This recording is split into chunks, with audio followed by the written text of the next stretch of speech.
Hola compañeros, buenas tardes. Aquí estamos tratando de hacer unos últimos comentarios, unas últimas retroalimentaciones para ustedes con de la unidad 3 lo que más se les ha dificultado. Hubo algunos comentarios en su autorreflexión de unidad 3 sobre que a veces nuestros PDFs no son suficientemente explícitos. Y bueno, desde luego es algo que nosotros tenemos que revisar, pero lo que ustedes nunca deben hacer es quedarse con una sola fuente de información. Entonces deben de buscar otras maneras, de otras explicaciones alternas, otras maneras de ver las cosas, hasta que puedan equilibrar, digamos, no equilibrar sería, ¿cómo le llaman? Calibrar su conocimiento, lo que están aprendiendo. Una de las cosas que quizás no se explora mucho o que les cuesta trabajo son las fórmulas. Yo le decía a una compañera, una fórmula no tiene caso aprendérsela de memoria, porque si se le olvida, pues simplemente se queda en blanco. Sin embargo, si nosotros podemos traducir la fórmula a un lenguaje coloquial, esto es, a entender lo que está haciendo la fórmula, lo que pretende hacer, si se le olvida probablemente usted la pueda deducir, porque sabe qué es lo que quiere hacer la fórmula. Entonces yo pensé hacer esta pequeña cápsula con nuestras fórmulas que hemos usado de medidas de tendencia central y de dispersión. Vamos a empezar con el promedio.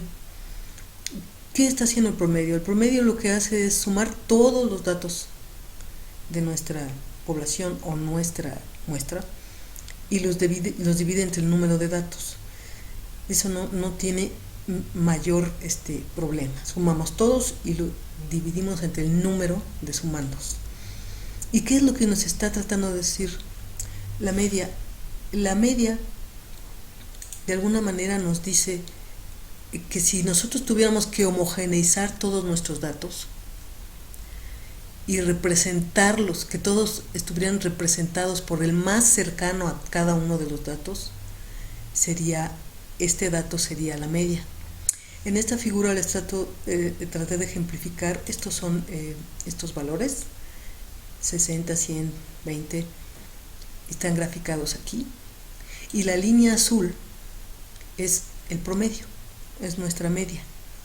Entonces, si nosotros tuviéramos que achatar o representar, si no conociéramos todos estos datos y tuviéramos que representar de manera uniforme lo que está pasando aquí, el dato más cercano a la realidad, y eso claro que es discutible, ¿verdad? Lo vamos a ver porque depende de la dispersión, pero si tuviéramos que achatarlos y uniformizarlos, el dato que más nos sirve es la media, que es esta línea. Veamos aquí, nuestros datos van desde 90 hasta 10. Estos son, aquí están. La suma da 500, son 10 datos, el promedio es 50.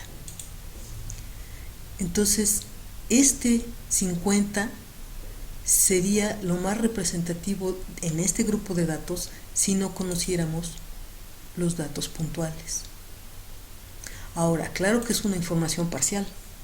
¿Por qué? Porque nosotros hasta este momento no sabemos qué tan lejos está cada dato de esa media. ¿Ok? Entonces la media nos está uniformizando, dijéramos, en este grupo de datos. Si todos los datos valieran lo mismo, pues sería 50. ¿Qué tan cierto es eso? Bueno, nosotros conocemos aquí los datos, pero si solo conociéramos la media, pues sabemos nada más que están en torno a 50. Ok. Ahora vamos con la desviación, lo que seguiría, el promedio. Lo que seguiría, aquí ya no puse ni moda ni mediana porque no tiene mayor cosa. Podemos decir también que la media divide a los datos a la mitad del recorrido aproximadamente, y la mediana divide a los datos en dos grupos, en el número igual por abajo, en dos grupos, el grupo la mitad de abajo y la mitad de arriba, los datos, no el recorrido. Eso es importante porque no siempre va a coincidir la media y la mediana, como es en una distribución normal, que es esto.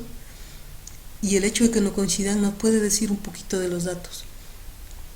Entonces, la mediana es nada más partir los datos en dos grupos con un número de datos iguales, arriba y abajo. Ok, tenemos aquí la siguiente fórmula que nos interesa, que es la varianza. Yo les comentaba en un tutorial, en una cápsula pasada, que la varianza para mí no sirve mucho si la quieren usar en un análisis y en una interpretación. Vamos a ver primero qué cosa hace la varianza. La fórmula nos dice que a cada dato, que es esto, X, le vamos a restar la media, lo vamos a sumar al cuadrado y lo vamos a dividir entre el número de datos. ¿Qué es lo que está haciendo? Lo que está haciendo es sumar las distancias de cada dato contra la media, con respecto a la media. Y eso entre el número de datos nos daría un promedio de los separados que están los datos conforme a la media. Ahora, pero está sumado al cuadrado. ¿Por qué? Porque si nosotros no sumamos al cuadrado, vamos a esta parte, aquí tenemos lo que se está calculando. El dato, 60, menos el promedio, 50, nos da esto. El dato, menos 50, nos da esto. Hasta aquí no hemos sumado al cuadrado. Si nosotros sumamos esto, nos da 0. Y 0 no nos dice nada. ¿Ok? Estos números que están aquí están representando la distancia que hay de cada dato con respecto a la media. Estas distancias, esta, aquí habría otra distancia del dato a la media. ¿Ok? Pero resulta que como hay datos por encima de la media y hay datos por abajo de la media, ¿qué es esto? Encima y abajo, pues a la hora que ustedes suman esto, como correspondería para sacar una media, pues les da 0. Y si dividen 0 entre el número de datos, pues les da 0 o les da infinito, ni sé. En este momento ni me acuerdo. Ok, entonces la varianza, si se fijan, lo que está haciendo es evitar esta anulación de valores. Las eleva al cuadrado. En el momento que ustedes elevan al cuadrado esto, lo que sucede es que se pierden los números negativos. Y ahora sí, les va a dar un numerote, pero todos son positivos y sale un promedio de desviación al cuadrado, que eso es la varianza. Yo les digo siempre que no usen la varianza para hacer su análisis, porque es como una vueltecita matemática para sacar ¿qué? Lo que nos interesa, que es la desviación estándar. La desviación estándar es exactamente lo mismo que la varianza, pero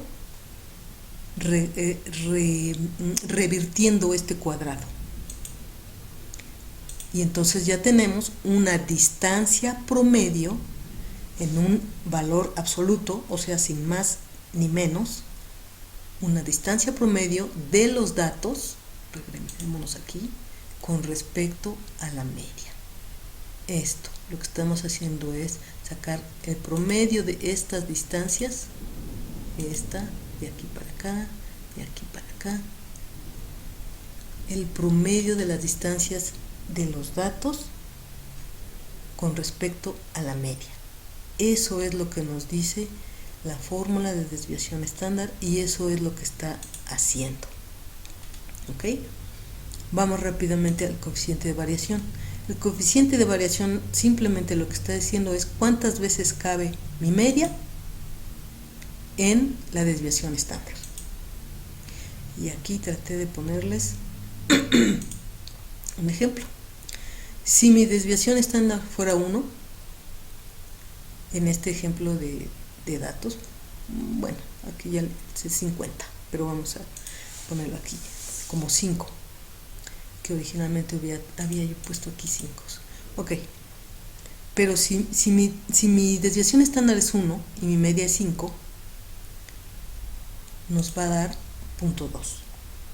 Si la desviación es más grande, va a ser más proporción dentro de la media. Esto ya es una dispersión considerable. Si la desviación estándar es del mismo tamaño que la media, eso es una dispersión muy grande. ¿Y qué significa esto si lo vemos gráficamente? Significa que si ustedes toman esta distancia, esto es la media, esta raya acuéstenla hacia acá. Significaría que la desviación promedio de los datos está tan alejada como una media de la propia media. Es más dispersión.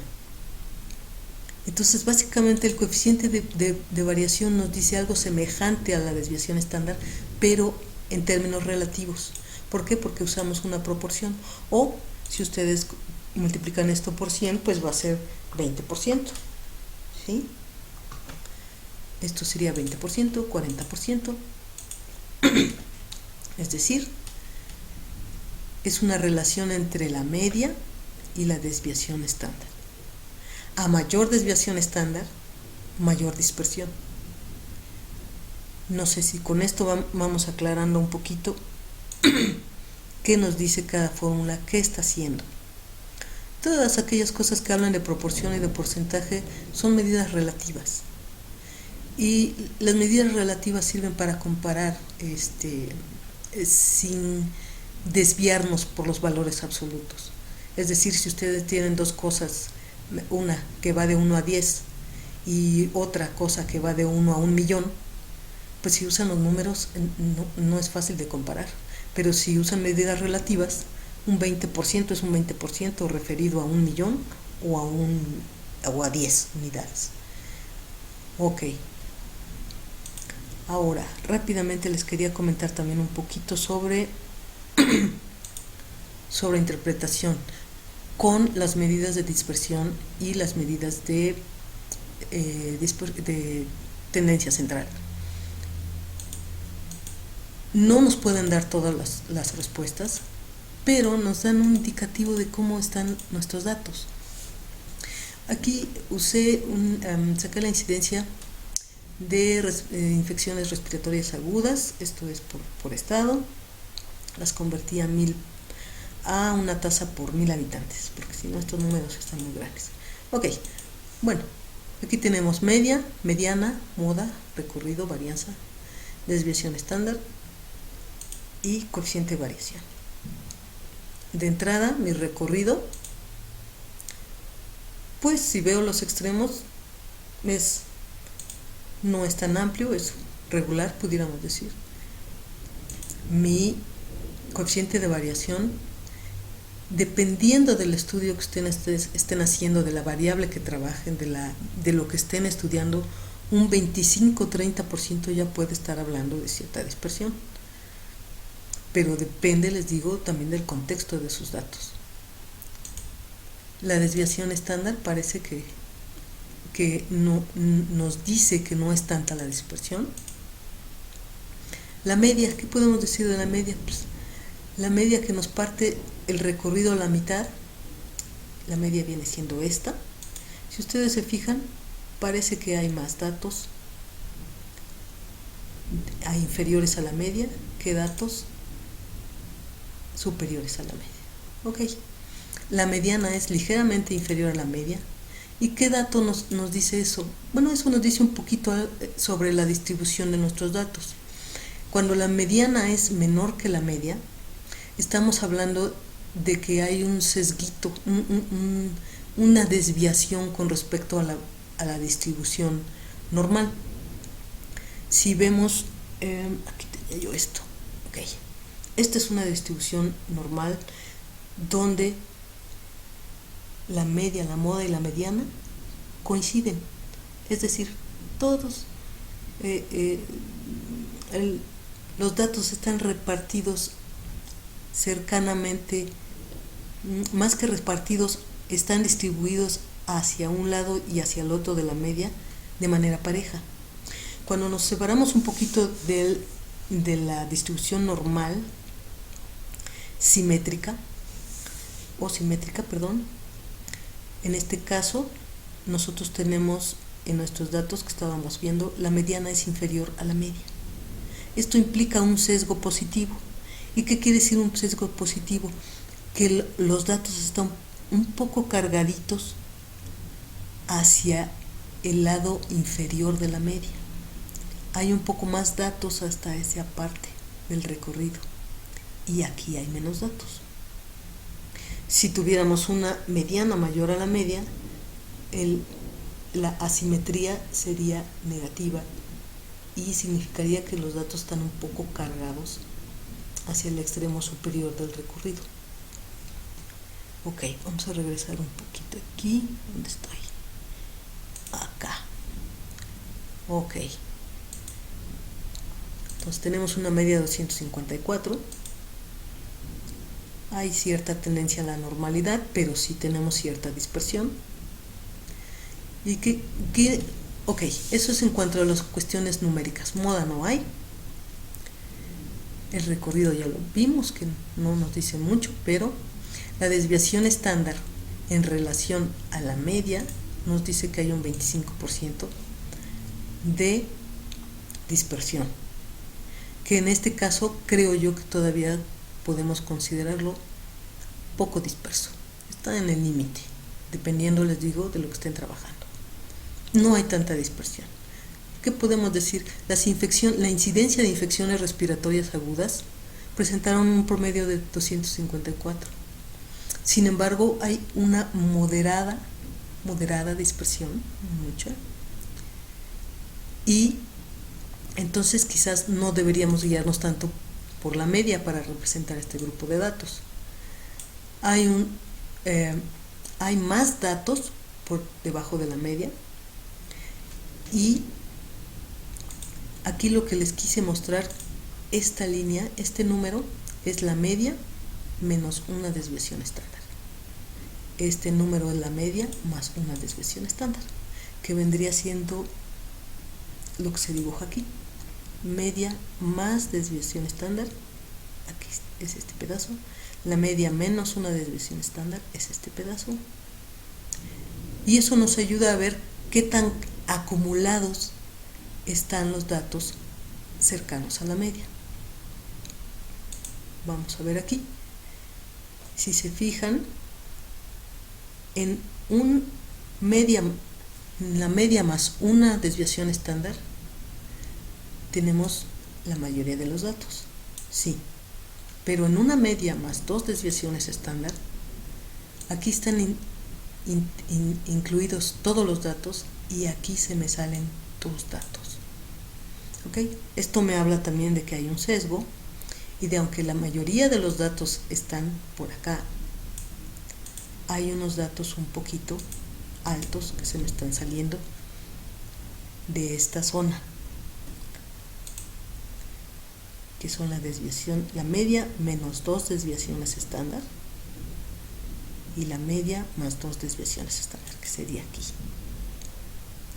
Entonces, hacia acá abajo, en esos datos que estábamos viendo, todos están dentro de la media menos dos desviaciones estándar, pero hacia este extremo tenemos unos datos que se los salen de dos desviaciones estándar. Bueno, finalmente lo que podemos decir es que hay la distribución de estos datos o la incidencia de infecciones respiratorias agudas en todo el país tiene un promedio de 254.7. Son datos moderadamente dispersos. Y tenemos dos datos que llaman la atención porque son ligeramente atípicos, que están tendiendo a ser mayores que lo que correspondería a la normalidad de esta distribución, que son Zacatecas y Aguascalientes. Aparentemente tienen una incidencia mayor de lo que está pasando en el resto del país. Aquí, bueno, habría que ver por qué, pero nosotros lo que podemos aportar con los datos es que estos dos estados parecen estarse despegando de lo que pasa en los otros estados de la República. Y bueno, compañeros, espero no haberlos hecho más bolas. Yo lo último que quiero comentarles es que todos ustedes en general, o casi todos, si uso el promedio diré todos, tienen problema para expresarse de manera escrita. Para mí esto no es una cuestión menor, porque sobre todo si trabajan en línea, la manera en que ustedes se van a hacer entender es a través de su escritura. Yo les recomiendo que trabajen lo más que puedan, porque no solo es importante para comunicarse, sino que su habilidad para redactar, para manejar su ortografía, para expresarse, para decir exactamente lo que quieren decir, les puede dar o restar mucha credibilidad en cuanto académicamente, laboralmente, ¿sí? Y no es una cuestión menor, les repito, ojalá y puedan trabajar ese aspecto, porque vale la pena, porque además la manera en que ustedes escriben refleja mucho la manera en que ustedes organizan sus pensamientos. No sé si alguna vez han leído personas que escriben tal como piensan, lo cual no está mal como tal, porque uno piensa más rápido de lo que escribe, y si ustedes no quieren que se le vayan las ideas, pues apúntenlo todo como se les va ocurriendo. Pero lo que está mal es que lo entreguen así. Un escrito debe revisarse y después dejarlo descansar y volverlo a revisar, porque para que quede y diga exactamente lo que quieren que diga. Una manera en que se pueden apoyar es darle su escrito a alguien que no sabe nada de su tema, pero que sí sabe leer. Si esa persona entiende lo que está escrito, aunque no sepa los tecnicismos, bueno, entonces se están expresando correctamente. Y bueno, compañeros, yo espero que todos alcancen su meta en esta asignatura, y aunque suene feo, no volverlos a ver por aquí en estadística. Hasta luego, compañeros. Chao.